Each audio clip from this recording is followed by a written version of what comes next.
Carrasco. And thank you for reading. Manny Pacquiao, the gold, I don't think there'll be a problem for Manny. Has its share of great fights. But every once in a while, the mind can also be controlled for nothing. Again, happy for nothing.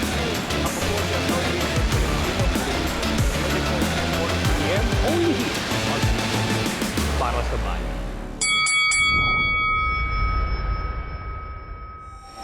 That's the opening bell for Round by Round presented by Eastern Communications. Mabuhay Pilipinas, welcome world. I'm Nisi Casiano. And I'm Santino Hanasan. Attorney Ed Filipino will be joining us later on in the show. Over the weekend, Terence Crawford successfully defended his WBO welterweight title against Sean Porter, defeating the former champion via TKO in the 10th round. It was a competitive fight until Crawford got the job done in the 10th round, dropping Porter twice before forcing Kenny Porter, the father and trainer of Sean Porter, to throw in the towel. To you, Santino, what were the things that stood out on the part of Porter which made it really difficult for Crawford, and what were the things that Porter failed to capitalize in the fight? Ayan, yun nga, Nisi. It was a very impressive showing, especially for Terence Crawford. But kung titignan natin, very impressive showing din siya for Sean Porter because Terence Crawford is one of the best fighters in the world today. Top 5 pound for pound, if I'm not mistaken. And for Sean Porter to be able to push Terence Crawford to the limit like that, no, it says a lot about the caliber of fighter that Porter is. Unfortunate lang on his part na hindi na na-sustain and talagang makikita mo that there's a reason why Terence Crawford is a champion. There's a reason why Terence Crawford is considered one of the best in the world. So because he can rise to the occasion, and that's what he did. Talagang tinanay niyang dalhin sa laban niya, kumbaga si Terence Crawford. He became the aggressor early on, tried to brawl with Terence Crawford. Crawford tried to play the game also, but eventually went back to game plan and ended up getting a 10th round stoppage. Santino, I agree with you. Come to think of it, Porter did a terrific job forcing Crawford to really to fight on his back foot for the majority of the fight, and makikita naman natin his aggressiveness throughout the fight really put Crawford off his game a couple of times in the fight. And I also truly believe that that kind of approach made it really difficult for the judges to score it per round. Kasi makikita na some experts, including former world champion Andre Ward, thought that Porter was winning. And before the stoppage in the 10th round, the scores were 86-85, 87-84, and 86-85 in favor of Terence Crawford. Luckily for Crawford, he got the job done and he didn't go the distance with Porter. Kasi those last 3 rounds pa lang would be very crucial, lalo pag nag-reflect yun sa scorecards. Now, speaking of the 10th round, Santino, do you agree with the decision of Kenny Porter to stop the fight after those 2 knockdowns in the 10th round? Was it a bit premature from your end, or was the writing on the wall for Porter? Para sa akin, tama ka nga. The writing was on the wall. If you look at the first knockdown, pwede mong sabihin na it was a mix of a good punch coupled with yung medyo off balance si Sean Porter kasi paupo yung knockdown. The second knockdown was a little more clear kasi glancing lang. If I'm not mistaken, pagkakita ko medyo glancing blow lang from Terence Crawford. Tapos tumba na si Porter. Kita mo rin yung frustration niya. I think the stoppage was para sa akin if I was Sean Porter, medyo premature yung stoppage kasi if you look at si Sean Porter, he wasn't out on his feet. Maybe he was out during that moment na knockdown siya, but the thing is kasi with boxing, diba, you're given time to recover. So it looked like from what I saw during that closing sequence, yun nga, medyo frustrated siya sa ginawa ng dad niya. Para sa akin, I'd say it was a premature stoppage. If I were the one to in the corner, I'd let it go kasi hindi natin alam kung anong pwede mangyari. Had Sean Porter been able to survive up until the 12th round, we don't know. Sobrang dikit ng scorecards nga. Sabi mo nga, we could have seen a new champion, di ba? But yeah, again, that's why Kenny Porter is in the corner of Sean Porter. Right? He knows best. He knows what he's doing. So yes, I guess he has his own reasons kung bakit dinecide niya na ayaw niyo na makita. I guess from a father's standpoint din, ayaw mo na makita yung anak mo na mag-absorb ng ganong klaseng punishment. Diba? Santino, with this is Crawford's first marquee victory at 147 pounds. Do you think it sets the wheel in motion for bigger fights in the division? Definitely. And the fact of the matter is, Terence Crawford isn't a hard draw. I mean, big name na agad siya. And there's nothing more interesting for him, for someone like him, than to go other big names in the division. Like you said, big marquee victory, first big marquee victory niya at the weight class. I don't think naman na there was any doubt that he could hang with the best in the division. But I guess ngayon, it just goes, it kumbaga cements his legacy, or it cements his status as one of the best in the division. And there's nothing, the logical thing to do, the smart thing to do is to pair him up with other big names. Look for unification fights, look for kasi yun na yung there's nowhere else to go from here. Nakita natin na Terence Crawford is someone, kasi we've seen Terence Crawford dominate his last few fights. Ngayon, we've seen him come back from adversity. Parang if you're a boxing fan, or if you're someone who follows boxing, you'd want to see how it goes. Yeah, if you're a Terence Crawford fan, you'd want to see how it goes from here. Nakita na natin na tao rin pala siya, pero he rises to the occasion. Can he do that with other big names in the division? Can he do that against the other champions in the division?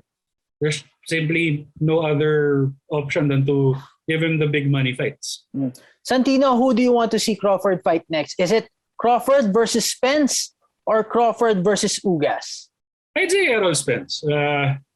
Siguro Dennis Ugas, as impressive as he was against Manny Pacquiao, I wouldn't put him in that tier yet.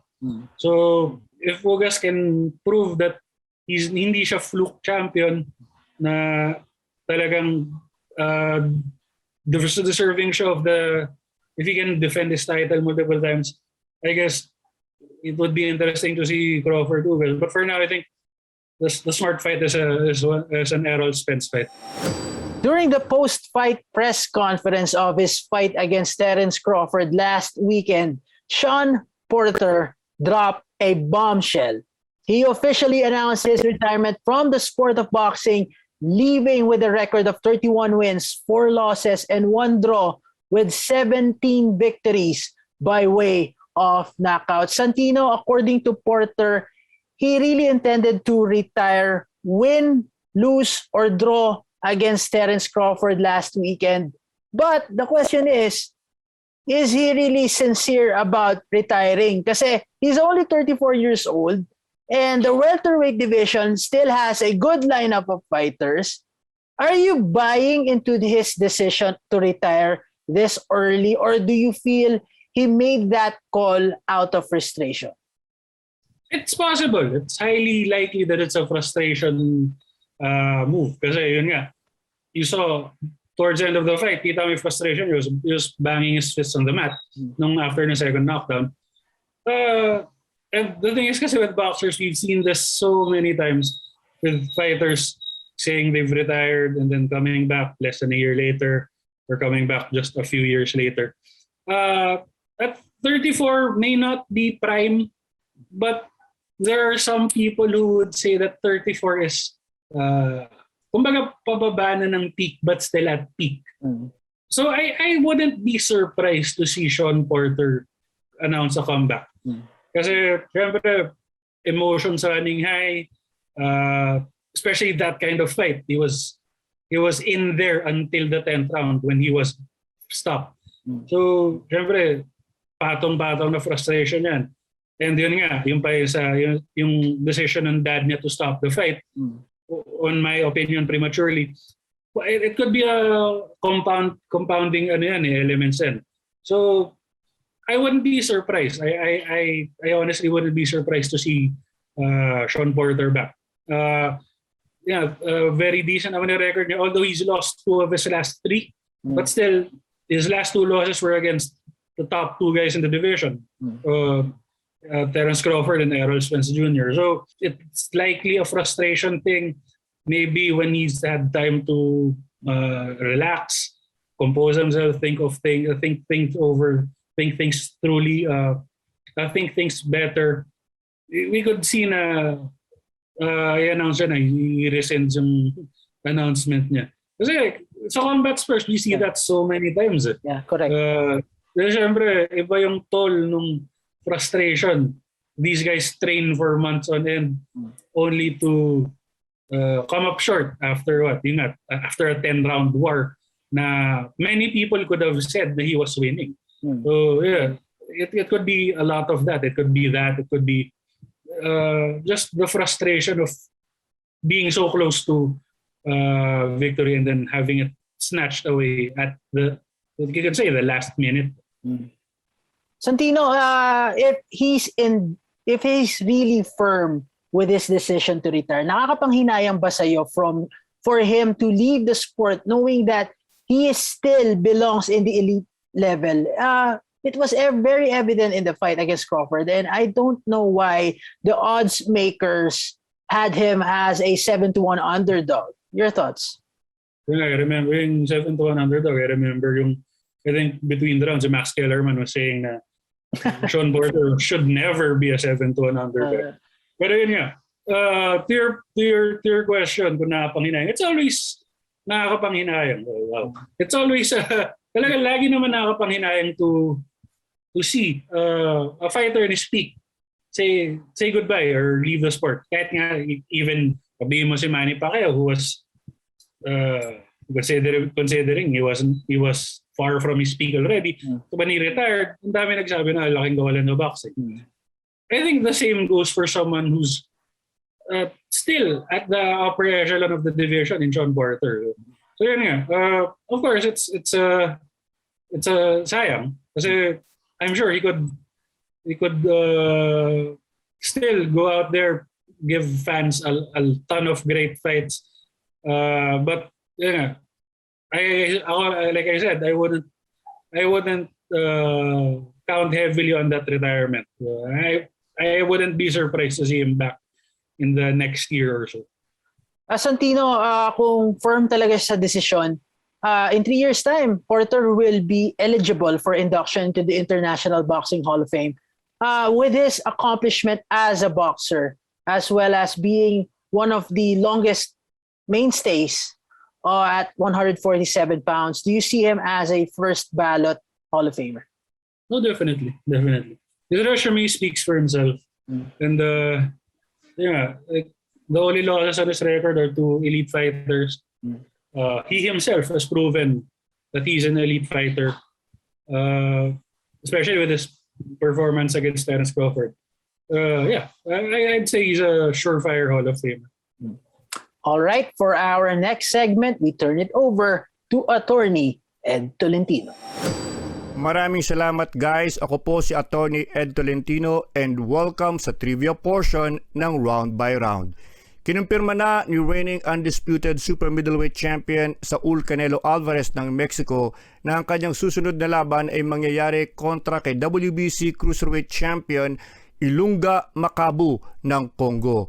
Ibig sabihin, by next year, itong si Alvarez, who currently weighs at 168 pounds ang limit ng super middleweight division, siya ay aakyat sa cruiserweight division na may maximum weight limit ng 200 pounds. Halos heavyweight na ito mga kaibigan.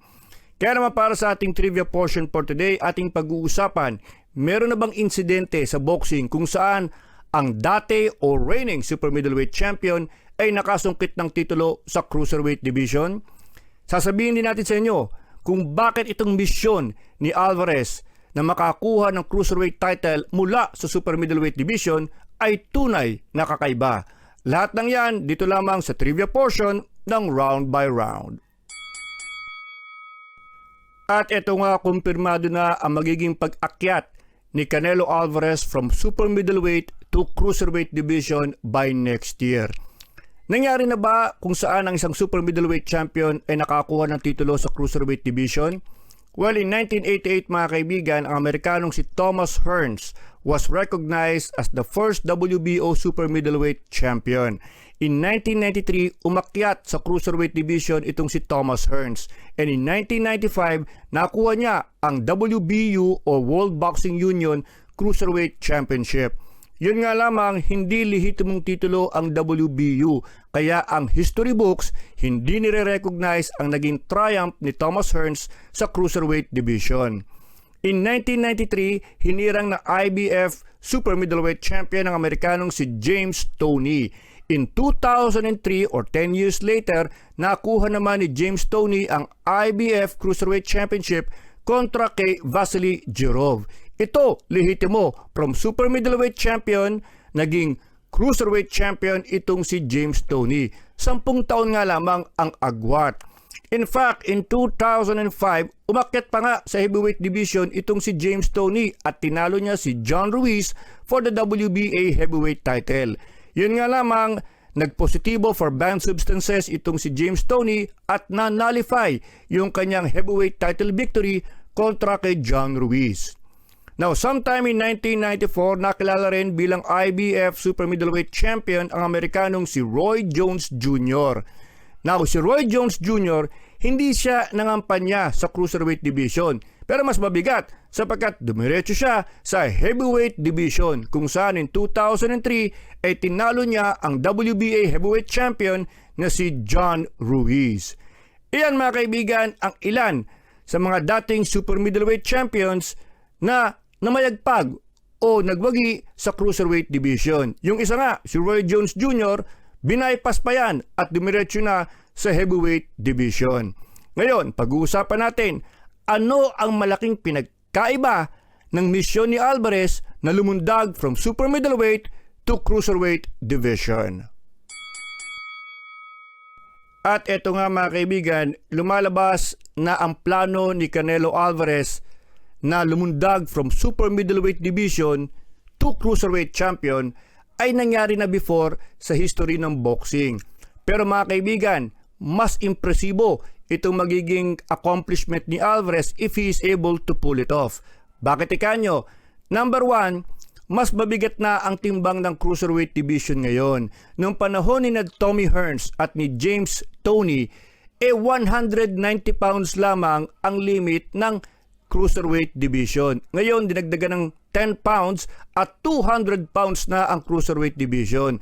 So, mabigat sapagkat from 168, didiretso ng 200 pounds itong si Canelo Alvarez. Hindi na 190, mas mabigat pa. Pangalawa, mas impressive yung kay Alvarez sapagkat from 168, diretso siya to 200 pounds. Sina Tommy Hearns, si James Toney, from super middleweight, dumaan pa yan sa light heavyweight division o 175 pounds. Nagtagal sila sa light heavyweight bago umakyat sa cruiserweight division. Itong si Alvarez, nagkaroon ng cameo sa light heavyweight in 2019 ng kanyang talunin si Sergey Kovalev for the WBO light heavyweight title. Pero one-time appearance lang yon. In fact, in his last 4 fights, puro super middleweight ang timbang ni Canelo Alvarez. So mas mabigat itong misyon na kinakaharap ni Canelo Alvarez. He will be facing a 200-pound WBC champion in Ilunga, Makabu by next year. At yan mga kaibigan ang ating trivia for today. Muli ako po si Atty. Ed Tolentino para sa Round by Round.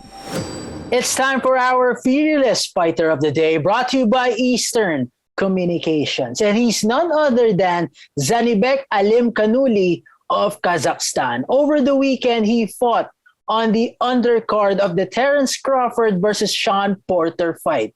Alimkhanuli proved exactly why he was considered such an overwhelming favorite against former two-time champion Hassan Edam and Jakab. The Kazakh plowed through his opponent all night long, scoring a knockdown early on before ultimately cruising to a stoppage win in the 8th round. With his performance against Njakam, Zanibek Alimkanuli improved his record to 11-0 with 7 victories by way of knockout. And also, he is our fearless fighter of the day. Now is the time for reliable connections. Eastern Communications Fiber One is ideal for powering small, medium enterprises that are on their way to digitizing their business and pushing forward to a strong and fearless tomorrow. Do contact 53007,000 or visit their website, eastern.com.ph, for more information about the service. And that's our Eastern Communications Fearless Fighter of the Day.